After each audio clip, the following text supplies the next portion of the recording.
muy clásico, pero que realmente nos terminamos encontrando con una sorpresa al momento de hacer un diagnóstico. Entonces vamos a empezar desarrollando el caso clínico. Entonces este es un paciente de 57 años, de sexo masculino, agricultor, residente en una zona rural de Antioquia, quien consulta oftalmología con sensación de cuerpo extraño, dolor y disminución de la agudeza visual en ojo derecho tras haber tenido un trauma vegetal con una astilla de un árbol trabajando en su finca 6 días antes de la consulta. En esos 6 días antes de la consulta, el paciente se había automedicado al haber consultado en una farmacia con un triconjugado oftalmológico. Contenía polimixina, neomicina, dexametasona. Estaba usándolo 3 veces al día por 5 días y no tuvo ninguna mejoría, por lo que decidió hacer una consulta con el médico general de su pueblo, quien se comunica con la parte oftalmológica y remite al servicio de oftalmología, cuando llega donde el doctor Edwin Correa. Al examen físico, el paciente se encuentra con una agudeza visual en el ojo derecho de movimiento de manos y en el ojo izquierdo con un 20/20.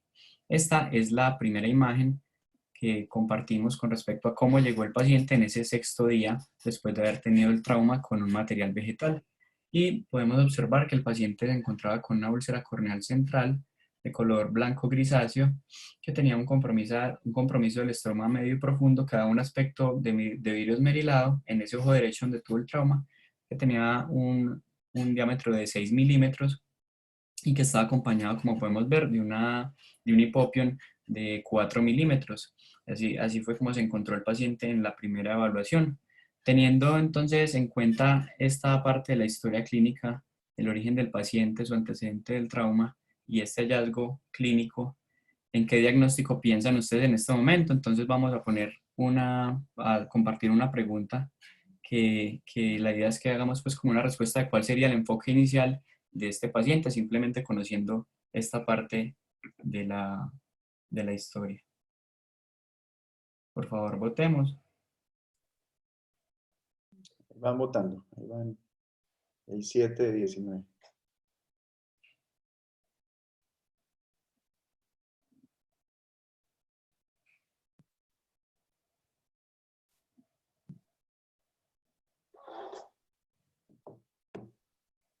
Bueno, entonces la respuesta de la mayoría fue una queratitis fúngica en un 88% y una queratitis bacteriana en un 12%. Entonces, por historia clínica de examen físico, en ese momento el enfoque que se le dio inicialmente fue el de pensar en una queratitis micótica. Entonces, se realizan en ese momento entonces toma de muestra de tejido corneal para enviar a exámenes de coloración con gran KOH, cultivo para hongos y bacterias, y se decide iniciar un tratamiento multimodal. Entonces se inicia natamicina al 5% cada 4 horas, moxifloxacina 0.5% cada 4 horas, un fortificado de ceftazidima con una dosis de carga cada hora por los primeros 3 días y luego cada 4 horas, y atropina una vez al día. Entonces se decide iniciar este tratamiento multimodal pensando obviamente con un enfoque inicial de que posiblemente por el trauma vegetal sea una queratitis micótica y haciendo un cubrimiento por una posibilidad también de una sobreinfección bacteriana. A las 72 horas de iniciado el tratamiento se evalúa nuevamente el paciente y se evidencia que el paciente tiene un grado de mejoría de la agudeza visual de movimiento de manos, pasa a ver un cuentadedos a 50 centímetros, en el ojo izquierdo donde no había tenido ningún problema continuaba con 20/20, el tamaño de la úlcera está sin cambios, pero vemos que ya hay un grado de disminución del hipopion aproximadamente a su mitad, viendo un hipopion en ese momento de aproximadamente 2 milímetros. Entonces, al 7.º día de iniciado el tratamiento, se recibe el paciente con un reporte. En ese momento vamos a parar y vamos a hacer entonces como una evaluación del enfoque inicial y una revisión de lo que es la queratitis fúngica, porque fue lo que se pensó inicialmente. Entonces, ¿por qué nos parece importante compartir una revisión sobre la queratitis fúngica?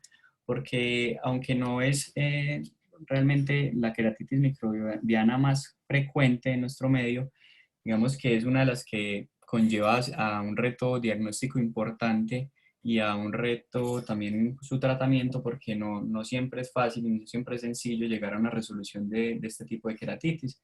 Normalmente son queratitis que llegan avanzadas por el retraso en el diagnóstico correcto y muchas veces llegan ya, como vimos en nuestro caso en particular, con tratamientos policonjugados ya previos en el que incluso hay contenido de esteroide en el medicamento. Entonces, digamos que todo esto termina complicando un poquito su diagnóstico y hace difícil su tratamiento.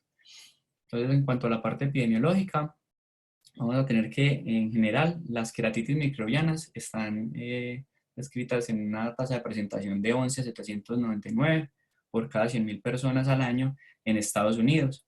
Realmente las queratitis fúngicas van a tener una variabilidad también de acuerdo pues, a la zona geográfica donde se analice, que pueden ir en tasas pequeñas de hasta un 1%, pero se han descrito áreas donde llegan a ser tan altas como el 42%, como en la parte del África subsahariana.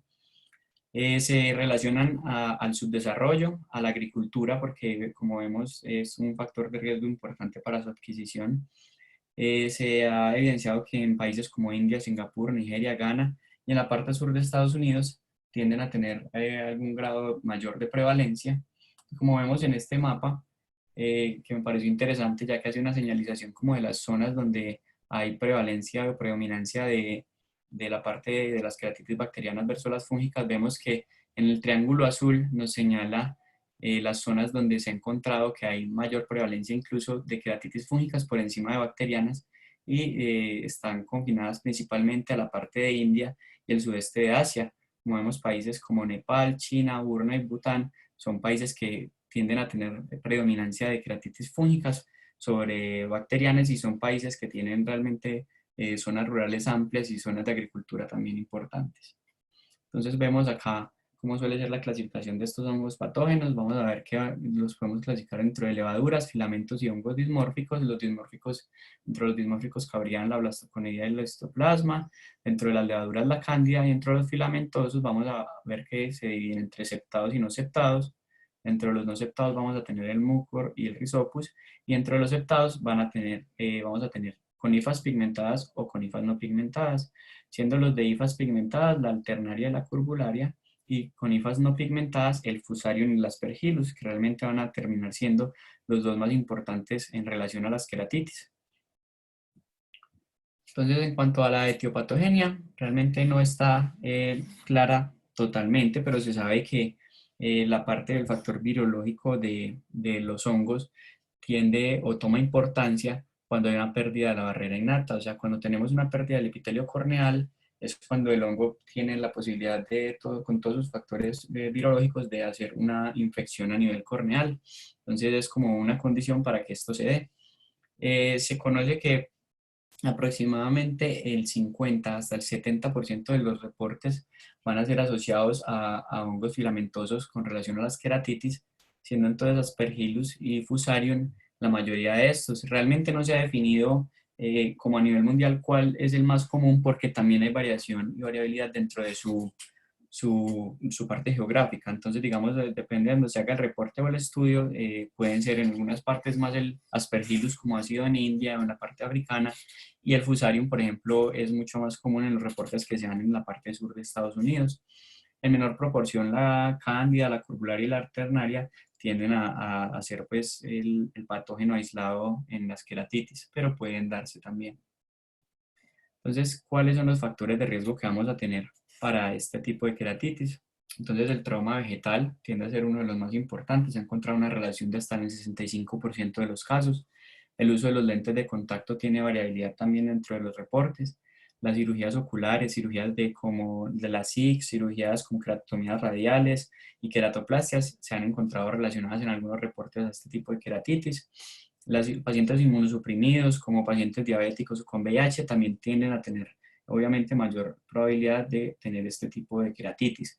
Igual, también hay como una tendencia, de acuerdo al factor de riesgo, a el tipo de hongo que suele ser el infectante. Entonces, para las hifas vamos a tener que el trauma vegetal y el uso de lentes de contacto van a relacionarse más a esto. Las cirugías oculares también cabrían dentro de este grupo, pero también estarían asociadas a la presentación con levaduras y a la inmunosupresión. También se ha encontrado una relación con situaciones que lleven a inflamación corneal crónica, como las queratoconjuntivitis vernales o queratitis alérgicas en general, pudieran tener también algún grado de tendencia a tener este tipo de queratitis fúngica.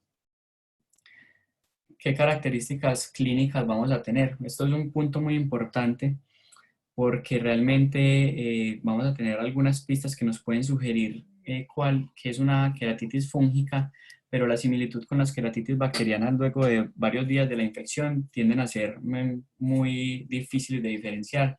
Entonces, digamos que los pacientes se nos van a presentar con una disminución de la agudeza visual, que esta puede ser variable de acuerdo obviamente al sitio donde esté ubicado el problema, donde estamos teniendo el infiltrado o la úlcera. El paciente puede manifestarnos fotofobia. Vamos a ver que normalmente llegan con lesiones blanco-grisáceas que suelen tener proyecciones plumosas en relación a la parte de las hifas y los filamentos del hongo. Entonces, digamos que esta pudiera ser una guía, una clínica que nos pudiera sugerir que estamos ante un hongo. Lesiones satélite también suelen ser comunes en este tipo de presentación de queratitis fúngica, aunque no es la forma más frecuente de presentación. Se han descrito casos en los que se presentan con un anillo inmune. Se suelen relacionar bastante a la presentación con hipopión en la formación de membranas inflamatorias y llama la atención que al observar la relación de la afectación corneal con la inflamación de la conjuntiva no suelen correlacionarse mucho.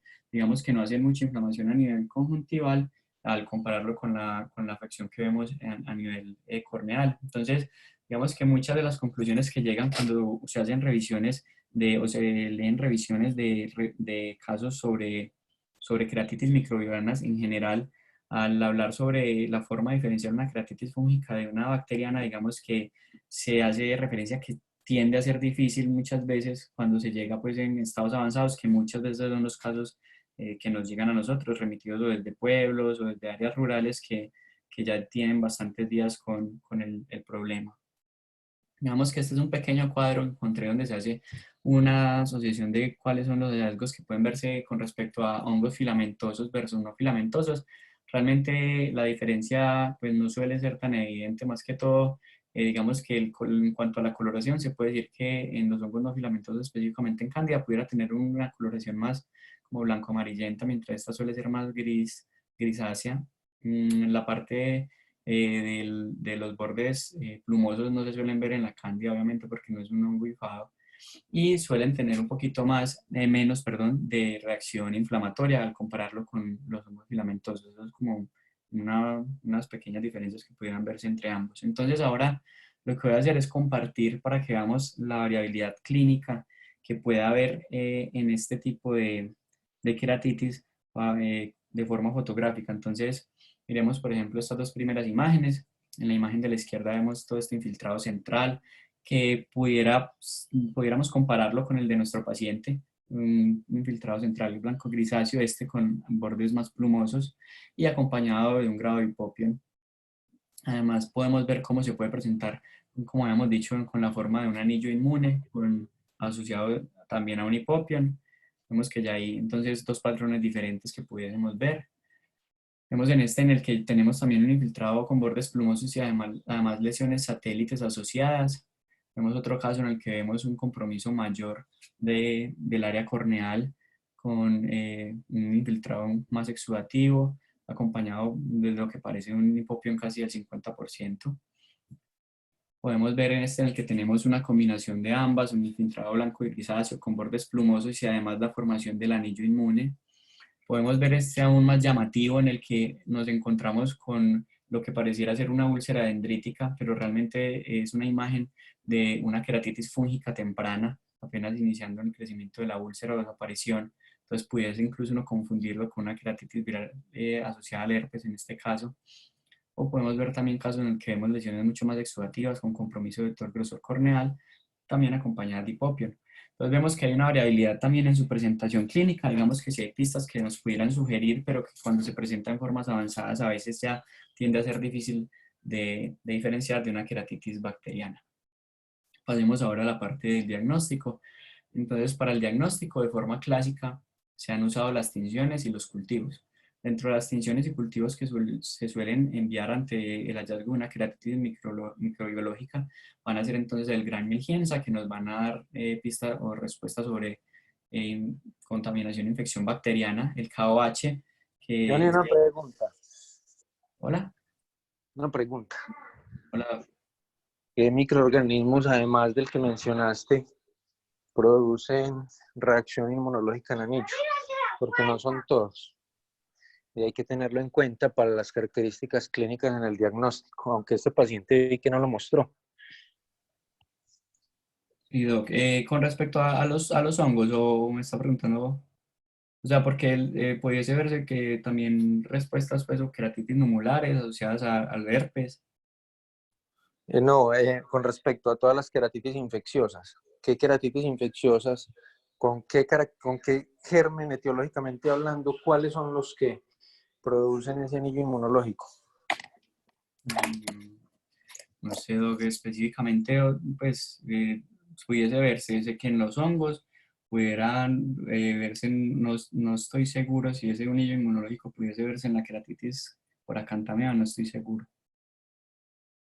Eso, esos son los más importantes. El herpes, ya lo habías mencionado antes de que terminara la pregunta, y la queratitis por acantameo, algunos hongos y gram negativos, como la pseudomonas.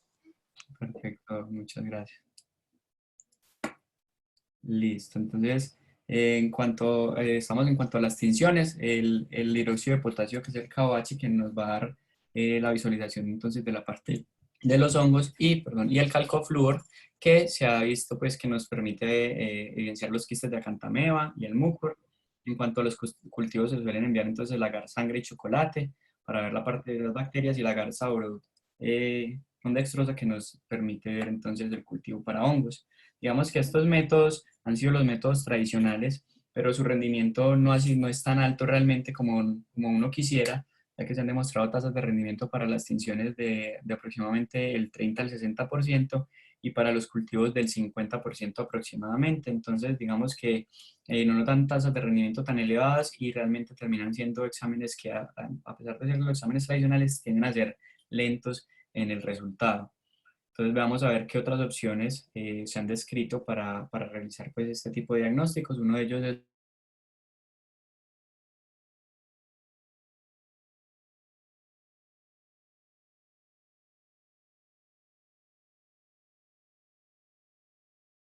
entonces para hacer un tamaño mayor de 200 micras. Digamos que hasta ahora no se ha logrado visualizar queratitis bacteriana a través de este método porque no alcanza a hacer pues, a caer dentro del tamaño que logra hacer la visualización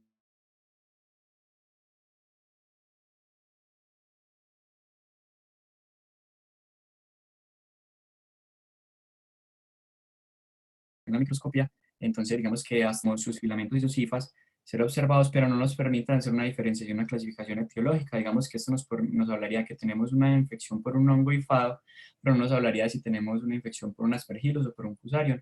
Además, se suma de que es un examen que es operador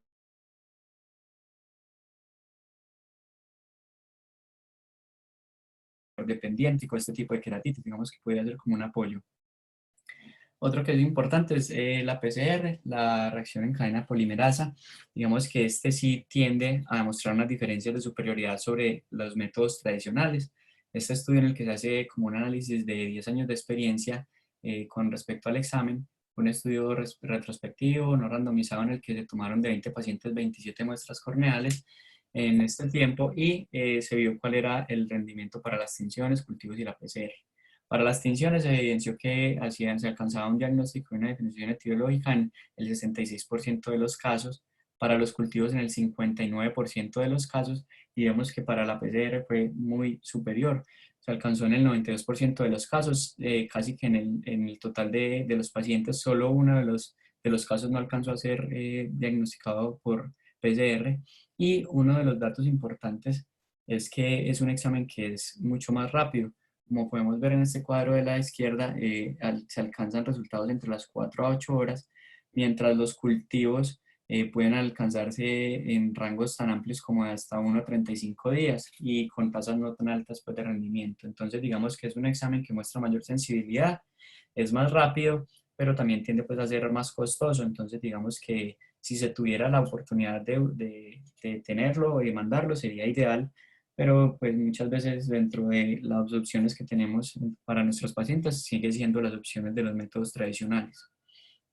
Esto como general sobre la parte de diagnóstico, y ahora vamos a hablar un poco de lo que es el tratamiento de este tipo de queratitis. Entonces empecemos hablando de los grupos de antifúngicos con los que solemos contar. Entonces los polienos que se suelen unir al ergosterol de la membrana fúngica y van a producir un aumento de la permeabilidad de la misma, que va a hacer una producción de una pérdida del contenido intracelular, haciendo pues que haya eliminación del hongo. Dentro de estos están la anfotericina B y la natamicina al 5% para las queratitis fúngicas. La anfotericina nos va a hacer un cubrimiento de Candida y Aspergillus, mientras que la natamicina nos va a incluir un cubrimiento bueno contra el fusarium con el que no cuenta la anfotericina B. Entonces, digamos que por eso está subrayada la natamicina, ya que tiende a ser como el antifúngico de primera línea recomendado ante las queratitis fúngicas. Es importante tener en cuenta que se recomienda que haya eliminación de epitelial para que realmente este tipo de medicamentos actúen y puedan penetrar con facilidad hacia la córnea y tengan una acción adecuada. Entonces siempre se recomienda hacer un raspado corneal o un debridamiento del epitelio para que el medicamento tenga una acción adecuada. Los otros son los azoles. Estos tienen una unión al citocromo P450 y hace un bloqueo de la formación del ergosterol. Entonces hacen que haya dificultad en la replicación de la membrana para nuevos hongos. Dentro de estos están los imidazoles y los triazoles. Señalo el boriconazol porque es uno de los que más se ha estudiado con respecto a este tipo de tratamientos para queratitis fúngicas, ya que cuando se descubrió, se encontró que muchos de los hongos eran sensibles a este. Entonces como que se fue prometedor inicialmente, pero como vamos a ver, muchos estudios han estado en contra de su uso. Entonces, acá quiero compartir estos dos estudios en los que se hizo una comparación entre la natamicina tópica versus voriconazol tópico a concentraciones de 5% versus 1% del voriconazol. En este primer grupo, en este primer estudio que fue un ensayo clínico, se quiso hacer entonces un tratamiento con estos medicamentos, comparando entonces los dos grupos con resultados, buscando como resultado final de que no hubiera perforaciones y que hubiera disminución de la tasa de requerimiento de queratoplastias penetrantes terapéuticas.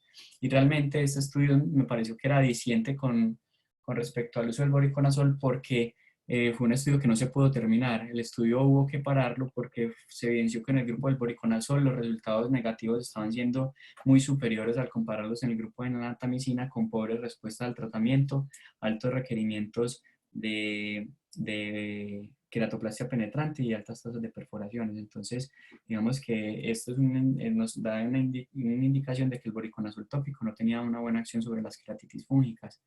En este segundo estudio es un estudio muy similar, se hizo una comparación muy similar del voriconazol tópico y la natamicina y se evidenció al final que la natamicina tenía superioridad sobre la respuesta en las queratitis fúngicas. Había menos tasas de perforación, menos tasas de requerimiento de las queratoplastias penetrantes y además mostró un rendimiento muy bueno con respecto al fusarium, lo que no tuvo el voriconazol. En el grupo voriconazol, los pacientes en el que el diagnóstico etiológico fue fusarium tuvieron pobres respuestas. Entonces, estos estudios nos demuestran que están en contra al uso del voriconazol tópico. Acabo de compartir otros estudios adicionales sobre otros intentos de tratamiento que se han hecho con respecto a las queratitis fúngicas. Este primero que tenemos acá fue el uso del voriconazol como coadyuvante en el tratamiento de las queratitis fúngicas. Entonces eran pacientes que estaban con un cubrimiento ya tópico de la patología y se les adicionaba entonces en un grupo, se les adicionaba el voriconazol tópico, el voriconazol oral, mientras en el otro grupo se les daba placebo.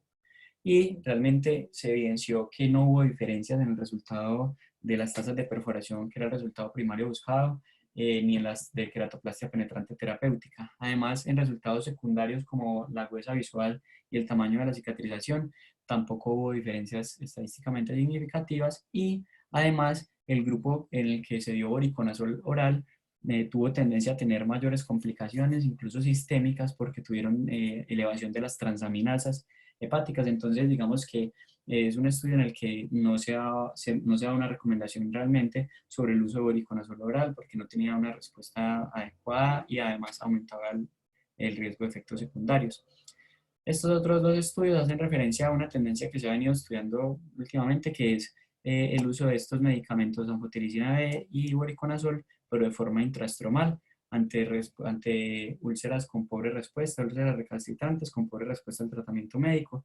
Y aunque son cortes pequeñas, la mayoría de este tipo de estudios muestran como unas respuestas adecuadas en los pacientes.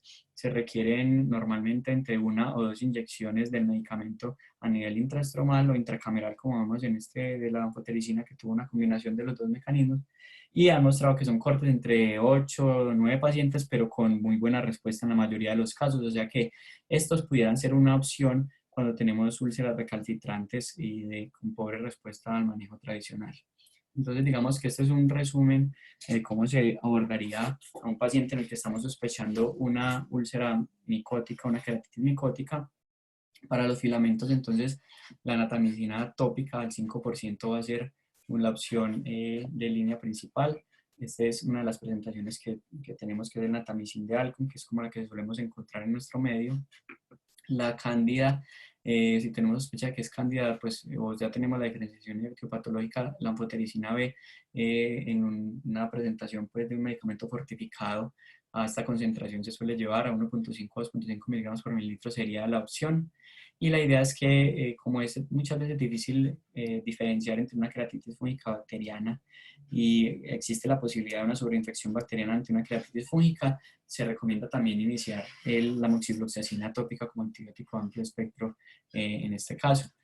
Entonces, el protocolo que encontré que más se usaba, pues, o uno de los que más se usó dentro de las revisiones que hice, es el de darla cada 2 a 3 horas este tipo de medicamentos y que van en rangos desde 1 a 3 meses de acuerdo a la respuesta clínica. Realmente también hay otros protocolos en los que se suele iniciar con dosis de carga cada 30 minutos las primeras 24 horas, luego se puede dar cada hora las segundas 24 horas y luego pues ampliar hasta 2 o 3 horas por el tiempo pues que sea necesario.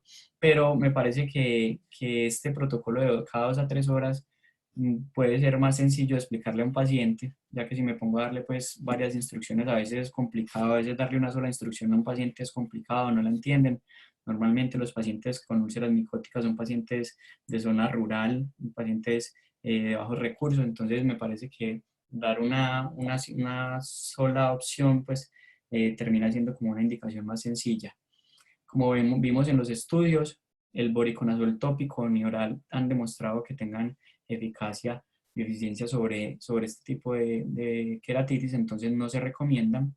Una posibilidad para úlceras recalcitrantes y con pobre respuesta sí puede ser el voriconazol de forma intraestromal, que ha mostrado resultados prometedores, y la anfotericina intracameral o intraestromal también lo ha hecho. Siempre acompañados de un ciclopléjico, pues suelen acompañarse muchas veces de hipopión y membranas inflamatorias, entonces esto nos ayudaría a evitar sinequias y formación de membranas pupilares. Y de ser necesario un hipotensor porque el paciente está acompañándose de elevaciones de la presión intraocular, podría usarse un betabloqueador. Entonces hay que tener en cuenta que aunque la natamicina tópica es el medicamento de primera línea recomendado ante las queratitis fúngicas, ya que el aspergillus y el fusarium suelen ser los microorganismos más comunes en ellas, es un medicamento que es costoso y muchas veces no es fácil que nuestros pacientes lo adquieran. Entonces, una opción que existe y que es importante a tener en cuenta en nuestro medio es la de la sulfadiazina de plata. La sulfadiazina de plata se ha encontrado que tiene una actividad antifúngica importante, evita la replicación del DNA fúngico, entonces permite la eliminación pues, de estos microorganismos. Entonces encontré este estudio que, aunque es viejo, me pareció que es un estudio importante porque da resultados pues, concretos sobre el uso de la natamicina, en el que habían 40 pacientes con diagnósticos de queratitis fúngicas. Se dividieron en 2 grupos, uno en el que se dio miconazol al 1% tópico y la sulfaplata al 1% tópico. Lo aplicaban 4 veces al día y se propuso hacer un crossover a la semana si no había respuesta en los grupos, pasándolo al tratamiento contrario. Al final, la efectividad del miconazol fue del 55% versus un 80% de respuesta en los pacientes del grupo con sulfaplata. Y también llama la atención de que los pacientes que no tuvieron respuesta con el miconazol, la mayoría fueron pacientes con fusarium, fueron pasados 4 pacientes con úlceras asociadas a fusarium al grupo de sulfaplata y 3 de ellos ya tuvieron respuesta clínica al pasarlos con sulfaplata, lo que indica que el espectro de la sulfadiazina cubre tanto el aspergillus como el fusarium, entonces nos da una chance para hacer un tratamiento efectivo en el paciente en que tenemos dificultad para que consiga, digamos, una natamicina de forma rápida por su alto costo, que puede alcanzar hasta los 400.000 pesos. Entonces, Como la sulfadecina de plata viene en una forma de crema, que es una forma espesa, una de las opciones pues, que se tiene para recomendarle al paciente es el de envasarla dentro de un frasco gotero y luego de envasarla, mantenerla, tratarla de llevar siempre en su bolsillo, ya que con este mecanismo vamos a generar que el mismo calor corporal nos lleve a que haya pues como un derretimiento del medicamento y permita ser aplicado pues con más facilidad. Entonces esta es una opción a tener como importante en nuestro medio.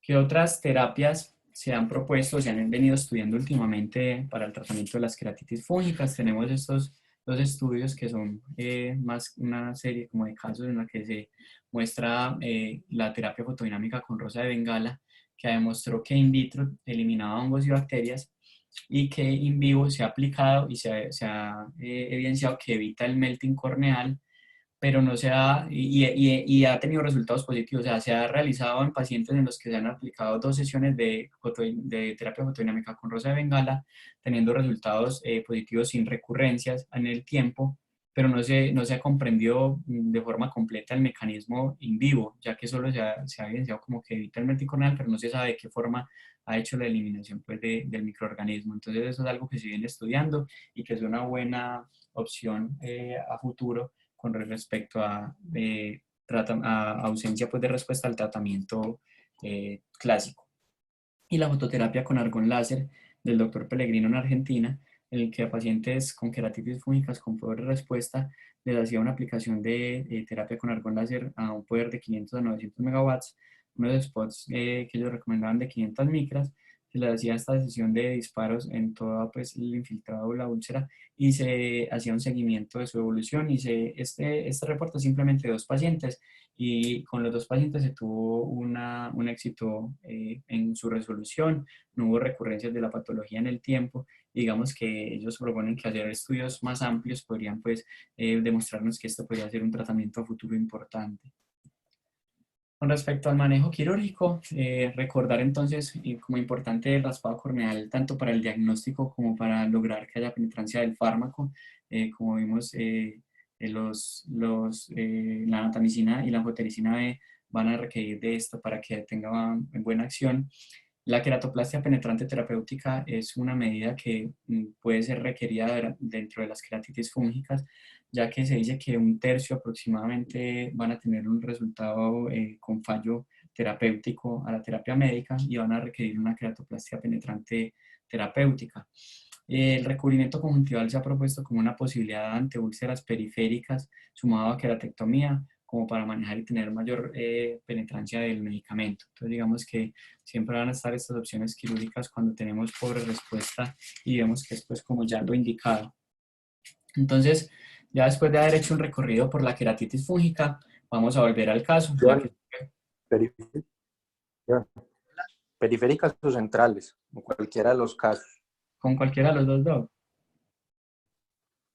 Perfecto, entonces vemos, como dice el doctor Mauricio, no solo periféricas, entonces la recomendación del recubrimiento en estos casos, sino que también pudiera ser con úlceras centrales.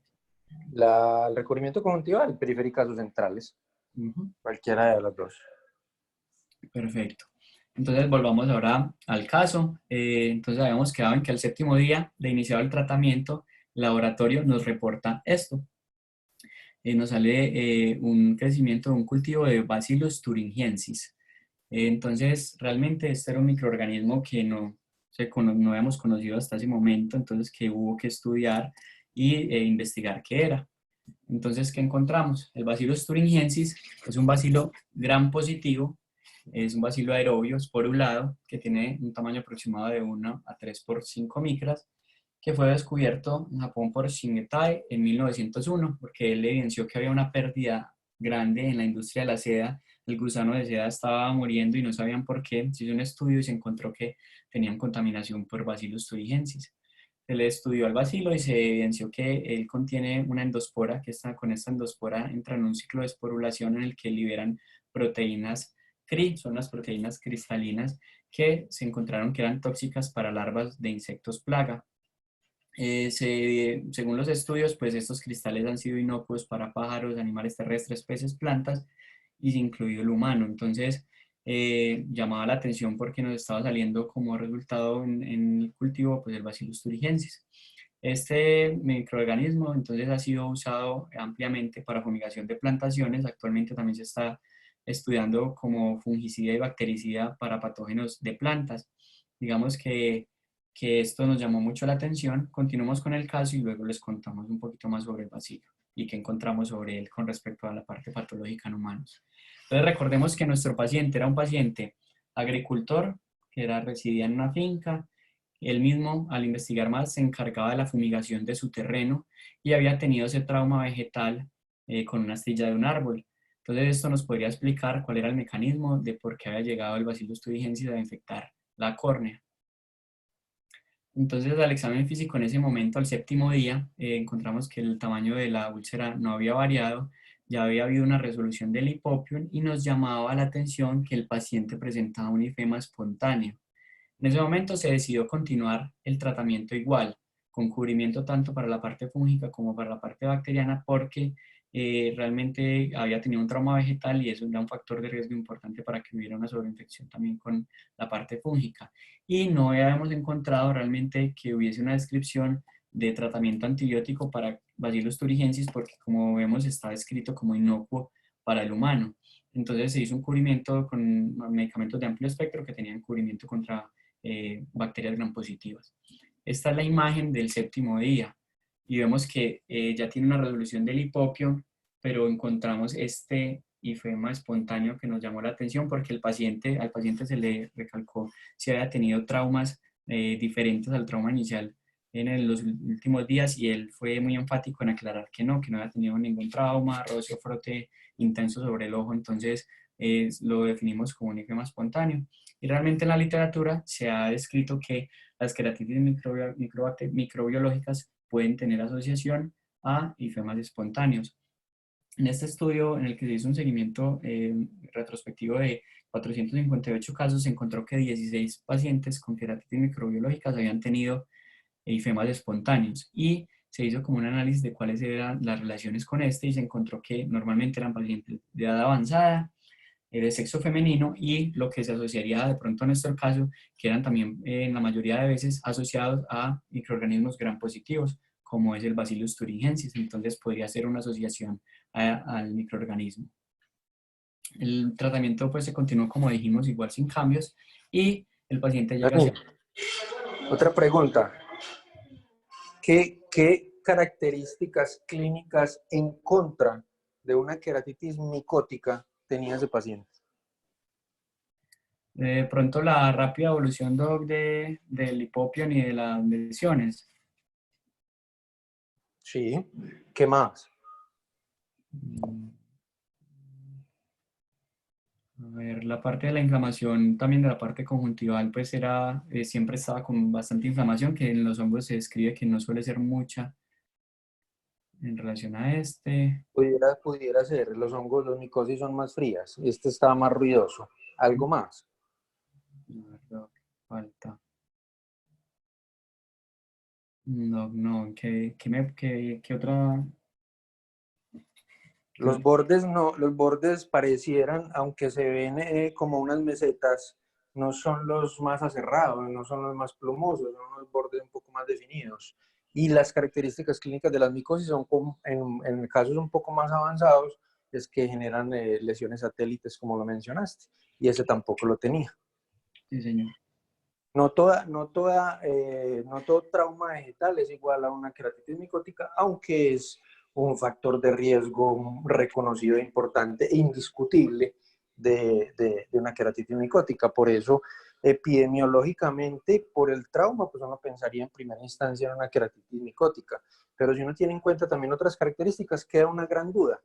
Entonces, a mí también me queda el sinsabor del tratamiento inicial que se instauró. Porque cuando vos colocaste un tratamiento que mencionaste ahí, que era un tratamiento, ¿cómo se llama? El tratamiento triconjugado. Sí, no, el triconjugado no, el tratamiento que le colocaron con natamicina, moxifloxacina y ceftazidima. O sea, eso es un tratamiento antes del diagnóstico o después. No, él se Perdón, inició, estaba con natamicina, moxifloxacina y ceftazidima. sí, y se hizo la toma de la muestra y se inició eso como tratamiento empírico, Pero ese tratamiento es pre o post del diagnóstico etiológico, previo. previo. ¿Y por qué si uno coloca un antibiótico como moxifloxacina de manera profiláctica en pacientes post cirugía intraocular, por qué la dosis es igual sabiendo que aquí necesitamos un tratamiento terapéutico, valga la redundancia? No me queda claro que sea cada 4 horas una natamicina con una sospecha de un filamentoso o de cualquier queratitis micótica, sabiendo que el manejo es cada hora. Y la ceftazidima sí se colocó cada hora. ¿Por qué? Pues Doc, sí, ese fue el enfoque inicial que se hizo en cuanto a la dosificación. La natamicina sí se dio cada 4 horas en el tratamiento. Igual sí existen, pues, encontré pues que los protocolos que hay de tratamiento de natamicina se han referenciado entre cada 2 a 3 horas también. Igual sí, como lo dije en el momento de la dosis, sí hay variaciones en los protocolos que hablan de una dosis de carga inicial de cada 30 minutos o cada hora y luego continuarlo cada 2 a 3 horas. Está bien lo del tratamiento de carga, Johnny, pero lo que no me queda claro es que si todos tienen una sospecha epidemiológica de una queratitis micótica, porque así enfocaste la charla, como una queratitis micótica, pues entonces la natamicina o la anfotericina, de acuerdo al hongo que uno está sospechando, no se coloca cada 4 horas.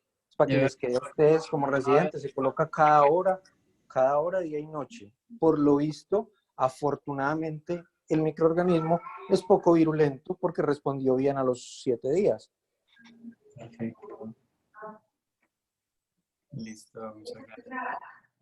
Bueno, entonces, a los 40 días el paciente llega hacia la consulta, ya tenía una resolución completa del hipopion, tenía un leucoma central residual, tenía una resolución del linfema, no habían sinequias y tenía una agudeza visual en el ojo derecho de 20/150. Digamos que acá les comparto un resumen de la evolución fotográfica de del paciente. Y ese éxito del trauma vegetal llega con la úlcera corneal central, con el infiltrado, con el hipopion de 4 milímetros. Al tercer día de iniciado el tratamiento ya vemos que tenemos una disminución importante del hipopion. El día séptimo, que es cuando llega el reporte etiológico, había una desaparición del hipopion con una aparición de un linfema espontáneo. Al día 40 ya tenía una resolución pues, completa del hipopion, del linfoma y de la úlcera con un leucoma residual. Y esta última imagen es una imagen de la última evaluación que tuvo el doctor Edwin, que fue este año, en el mes de marzo, antes de iniciar la cuarentena. El paciente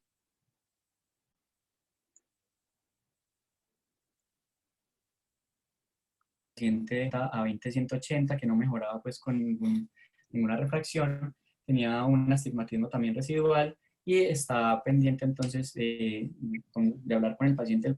Se le hizo como una propuesta inicial de la posibilidad a mediano plazo de hacer un manejo con una queratoplastia penetrante o un DALC. Están pendientes entonces de determinar pues cómo se va a continuar con esta parte. Entonces, como el microorganismo, encontramos que era un microorganismo que se había descrito inocuo, en eso, pues, dentro de todos sus estudios, hicimos pues una búsqueda en cuanto a casos similares o infecciones en humanos y encontramos solo un caso en la literatura, donde es un caso muy similar, lo que nos llamó pues mucho la atención, en el que es un caso viejito, en 1983, un paciente también agricultor, masculino de 18 años, que por accidente se le salpicó un pesticida en el ojo derecho y 3 días después presenta una úlcera corneal inferior. Se le hizo igual una toma de muestras, se le inició tratamiento con inyecciones subconjuntivales de gentamicina cefazolina y gentamicina en ungüento, y a los 3 días se obtuvo el crecimiento del Bacillus thuringiensis, y tras 2 semanas del tratamiento con gentamicina tópica tuvo curación de la úlcera. Esta era pues la imagen que compartía el artículo. La úlcera sí era pues muy diferente a la de nosotros, esta era inferior, digamos que no iba a afectarle tanto la parte visual al compararlo con nuestro paciente, y mostraban pues la característica de la endospora del microorganismo al momento de aislarlo. Entonces vemos que este sería el segundo pues caso en el que tendríamos pues la presencia de un Bacillus thuringiensis como causante de una úlcera corneal. Entonces nos llama la atención de que es un caso muy extraño, muy atípico, y aunque se ha demostrado pues como inocuo, vemos que queda la duda. Entonces, ¿qué conclusiones pues me quedan del caso de la charla? Y es que es muy importante el hacer una toma de muestra para estudios microbiológicos ante un paciente que se nos presenta con queratitis, ya que esto pues va a ser determinante muchas veces en el manejo, porque no tener respuesta a un tratamiento empírico, ¿cómo vamos a continuar? No sabemos si no tenemos un aislamiento etiológico. Entonces esto hace la diferencia muchas veces en el tratamiento. Entonces siempre recordar tratar de hacer toma de muestras para cultivos antes de empezar cualquier tipo de tratamiento. Es difícil y existe gran dificultad para diferenciar queratitis fúngicas de bacterianas. Existen características que nos pueden guiar, bordes plumosos, las lesiones satélite, pero cuando llegan avanzadas, como en muchos de nuestros casos, o ya con tratamientos previos, han cambiado su forma, ya están lesiones más exudativas, blanquecinas, que pueden ser similares o iguales a las de una queratitis bacteriana avanzada. Tenemos la natamicina como primera opción para el tratamiento de hongos cifados, que como vimos van a ser los hongos más comúnmente aislados, Fusarium, Aspergillus. Pero hay que tener en cuenta que la sulfadiacina de plata en nuestro medio puede ser una opción que va a tener unos resultados pues similares a los de la natamicina contra el Fusarium y el Aspergillus, que podrían ayudarnos, porque sabemos que son pacientes que muchas veces no van a tener los recursos económicos para alcanzar a comprar un medicamento como la natamicina. Y este caso del Bacillus thuringiensis pues nos llamó mucho la atención, porque sería realmente el segundo caso reportado en la literatura. Es un reporte de caso que está en proceso. Estamos con el doctor Edwin Correa, la doctora María Camila Ortiz, y nos llama la atención de que aunque se ha demostrado que o se ha descrito como inocuo para humanos, nos queda ya la duda, porque sería el segundo caso en el que hay una afectación con una úlcera corneal asociada al microorganismo. Muchas gracias. Johnny, gracias. Pues hay varias preguntas, pero primero Edwin está levantando la mano. Edwin, cuéntanos. Sí, ¿me escuchan? Sí, señor. Señor. Bueno, listo. Bien, Johnny, por tu presentación. Quisiera resaltar primero lo que dice Johnny. Siempre tomar la muestra y que la tome el oftalmólogo con su espátula de Kimura, que el paciente no sea tratado en una forma pues empírica siempre, y que después de 2, 3 meses de recibir antibióticos, antifúngicos, nunca uno sepa con qué germen está tratando. Entonces, aunque el paciente ya venga tratado por otros médicos, uno debe tratar de llegar a un diagnóstico etiológico. Lo segundo, que aunque a veces aparezcan gérmenes que aparentemente son saprófitos o que no causen patología, pues siempre puede encontrarse uno con la sorpresa, como en este caso, de un Bacillus thuringiensis que apenas había sido reportado una vez en la literatura por allá por los 80. Con respecto a lo que decían que por qué no se había hecho una dosis de carga de natamicina y no se había empezado con más frecuencia cada hora, cada 2 horas, pues yo quiero decir lo siguiente.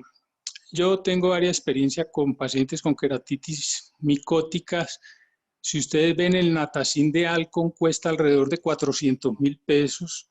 Usted le dice a un campesino que se le aplique seguido cada hora inicialmente o cada 2 horas, y cuando vuelve a los 3 días ya no tiene Natacin, y el paciente no va a volver a sacar, si es que lo pudo sacar alguna vez, los 400.000 pesos del bolsillo.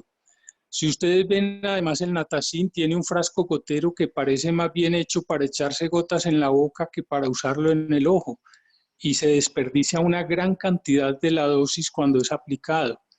Entonces yo en estos pacientes siempre he optado por usarlo más o menos desde el principio, cada 4 horas al menos, mientras llegue el reporte microbiológico, para que rinda un poco. Además, si ustedes ven, y el paciente cuando se lo aplica, eso queda pegado de los párpados, de las pestañas, de todo lado. Así que por lo menos yo trato de ahorrarlo y de ser un poquito más condescendiente mientras estoy, digamos, como en lo cierto de si la queratitis es micótica o no. Listo. Edwin, Gracias, Johnny. has utilizado, y también para Mauricio la pregunta, la natamicina de Evolucia. ¿Y qué les parece? Porque sí es mucho más favorable. Sí, yo no he usado sino el Natacin de Alcon siempre. Okay. Yo quiero decir una cosita. Los microorganismos no son condescendientes. Los microorganismos no determinan si el paciente al que tú le estás implantando un tratamiento tiene o no tiene recursos. Y quiero que quede para los residentes. Tratamiento académico para las micosis es cada hora, no es cada 4 horas. Y el paciente o la seguridad social o el que sea tiene que hacer la forma de tener el tratamiento indicado como debe ser. Lo otro, todo tratamiento debe ser considerado de acuerdo al diagnóstico etiológico. Siempre se debe pedir antifungigrama y antibiograma. No se pueden quedar con el diagnóstico etiológico de que es un filamentoso sin nombre y apellido. Tiene que haber nombre y apellido, porque no todos los filamentosos tienen la misma sensibilidad al antimicótico. Todos necesitan antifungigrama y todos necesitan nombre y apellido. Entre ellos, existe un fusarium, que si no se trata con antimicótico combinado, el tratamiento tiende a fallar y el paciente tiende a fallar. Entonces lo que yo considero es que todos los microorganismos, no lo considero yo, se considera que todos los microorganismos tienen una virulencia distinta y una especificidad o sensibilidad distinta al antimicótico o al antibacteriano. Por lo tanto, es fácil manejar algunas micosis con baja dosis si el microorganismo es poco virulento o muy poco virulento. Si el microorganismo tiene una resistencia importante o una sensibilidad disminuida baja al tratamiento o es altamente virulento, tiende a fallar. Mauro, teniendo en cuenta lo que dice Edwin, que yo sé que en el mundo ideal lo que estás diciendo está bien, la natamicina, ¿cómo la ves como opción para esos casos en que el paciente llega el fin de semana, que no tiene recursos, que la EPS o su aseguradora no le va a dar la medicación? ¿Cómo lo ves desde la parte práctica el uso de la natamicina? No, ahí no sería la natamicina. Y como lo mencionó Johnny, la sulfadiazina de plata es un excelente medicamento con la cobertura muy buena contra filamentosos. Entonces, si no tiene recursos, pienso que esa alternativa que mencionó Johnny es ideal, es buenísima, es muy buena alternativa. Mauro, otra pregunta, y a Edwin también de pronto, con relación a lo que mostró Pellegrino, que me pareció interesante, pero no lo he hecho. ¿Qué opinas de el utilizar láser para estos pacientes? En ese caso es argón, pues el que están utilizando. Yo pienso que pues toda una golondrina no hace verano. Y él tiene casos, son casos reportados en la literatura y los protocolos de manejo no están basados en casos, aunque existan muy poquitos, pues uno muchas veces se fía del caso e imita el mismo tratamiento. Ese es el problema, realmente, porque lo mostraron pues como una muy interesante alternativa, pero realmente uno le da miedo a hacer más daño que beneficio en estos pacientes. Sí, yo pienso que el doctor Pellegrino es un muy buen expositor, es un showman excelente, pero si bien es cierto, pues no considero que unos casos que él haya publicado como positivos se conviertan en un protocolo de manejo para hacerle tratamiento a todas las queratitis micóticas con fluoresceína y argón. Pienso que Sí. sigue siendo la natamicina para los filamentosos, la anfotericina para la cándida, utilizar o no otros antimicóticos de manera adicional, dependiendo de cada caso en particular. Johnny creo que no mencionó un estudio que se hizo de comparación con cross-linking y no cross-linking, qué pasó con los pacientes a los que se les aplicó cross-linking, y también es interesante, y que yo no soy fan tampoco del cross-linking para este tipo de pacientes, pero es una alternativa pues también adicional. Doctor Correa.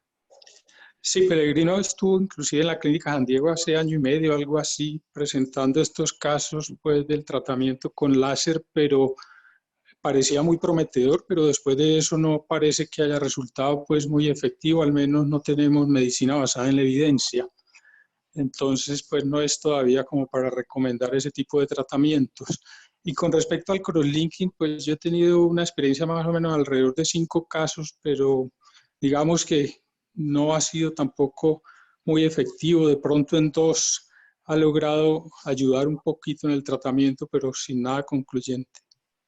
Voy a leer unas preguntas que hay acá en orden. Primero, Carlos, doctor Augusto antes de, Hernández. Sí, sí, antes de que se me olvide, claro.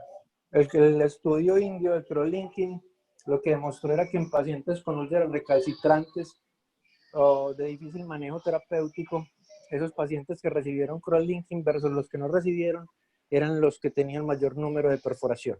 Entonces, eso era para que lo tuvieran en cuenta. El doctor Hernández pregunta, ¿en qué momento iniciar esteroides?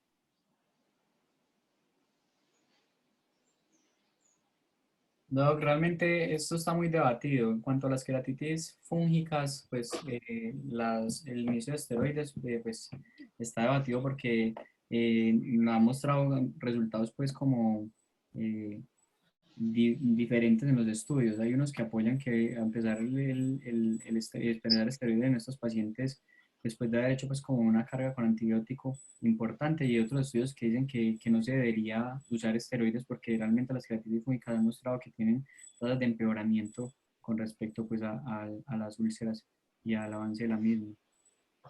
Isabel preguntó, ¿cuál es el mecanismo del ifema? Pues en el paciente de nosotros no nos quedó claro cuál puede ser el mecanismo. Pues es como dijimos en el estudio que revisé, los gram positivos se encontraron asociados bastante, y más que todo pacientes de edad avanzada, y decía que muchos de estos pacientes que se encontraban más espontáneos eran pacientes que tenían rubiosis iridiana.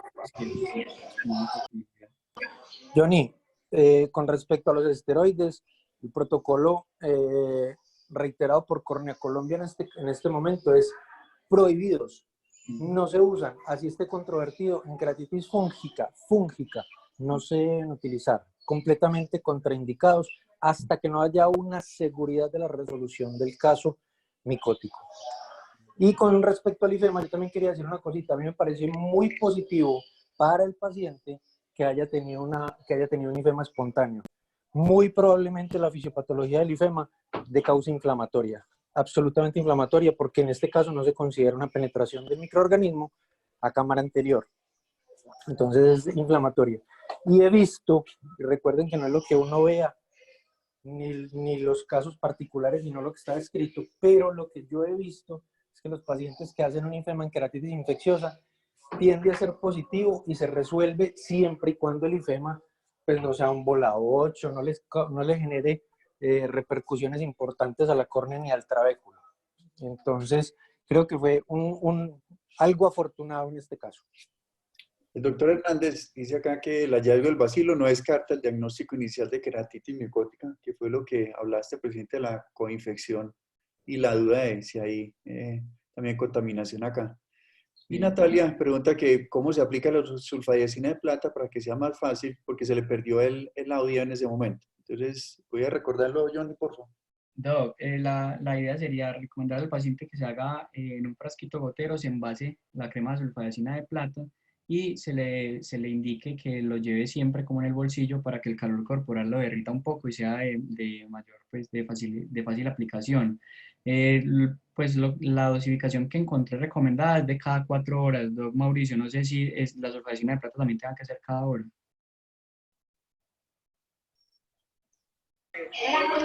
Johnny, ese es un tratamiento off-label, Okay. pero se conoce bien de su buena respuesta.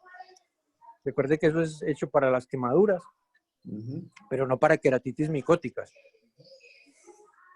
El tratamiento de esto, yo prefiero ser siempre agresivo y seguir siempre los protocolos de la Asociación Americana de Oftalmología en cuanto a las queratitis infecciosas. Como dice Carlos, en estados ideales, pero un medicamento tan poco económico, tan poco costoso, prefiero colocarlo cada hora, cada 2 horas al inicio, incluso día y noche.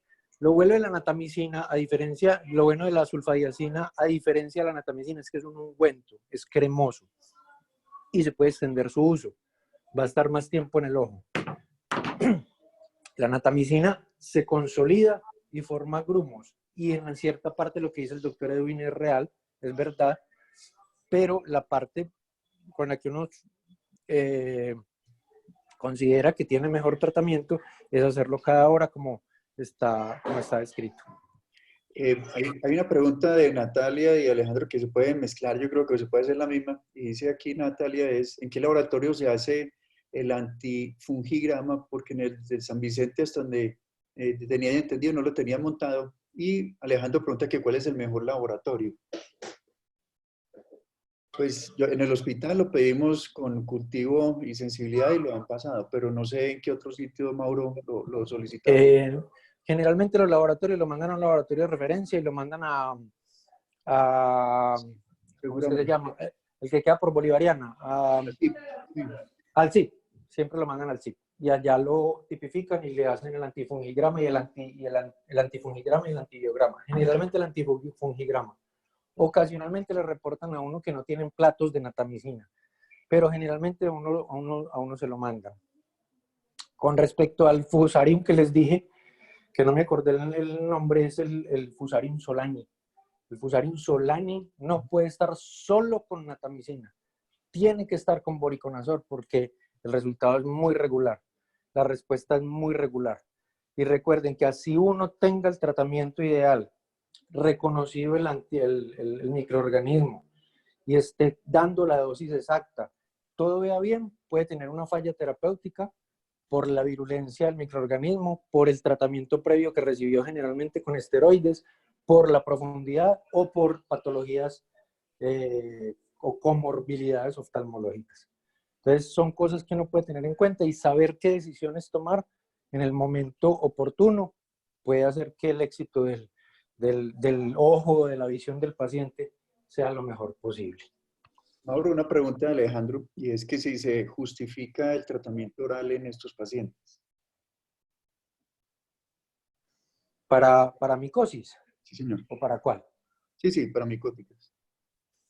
Generalmente yo no lo instauro de entrada, a no ser de que esté muy cercano al limbo, de que ya tenga un recubrimiento conjuntival previo, de que esté muy profundo y posiblemente se vaya a perforar, ahí se lo pongo. En acantameba también le pongo voriconazol sistémico, y para las micosis itraconazol idealmente, pero también tenemos el problema de que es costoso. Sí, la penetrancia no es la mejor, por eso lo que decías de si está ya con recubrimientos, el limbo es más eficiente como coayudante. Aquí Alejandro, Así es. para micosis filamentosas. Creo que ha sido una muy buena revisión. Gracias, John, y gracias, Mauro y Edwin, pues, por los comentarios y por todos estos aspectos puntuales que se dijeron. Y creo que puedo volver a recalcar lo que dijo John y enfatizaron Mauricio y Edwin, y es que se tienen que hacer muestras. Desafortunadamente no lo estamos haciendo bien en muchos casos y instauramos un tratamiento a ojo clínico y pasa lo que sugirió Edwin. Pasan 2 o 3 meses y nadie hizo una evaluación adecuada. Y resulta que también en ese momento es complicado hacer un diagnóstico ya desde la parte microbiológica, entonces siempre tomar muestra. Muchas gracias a todos por estar presentes. En un rato les paso el link de la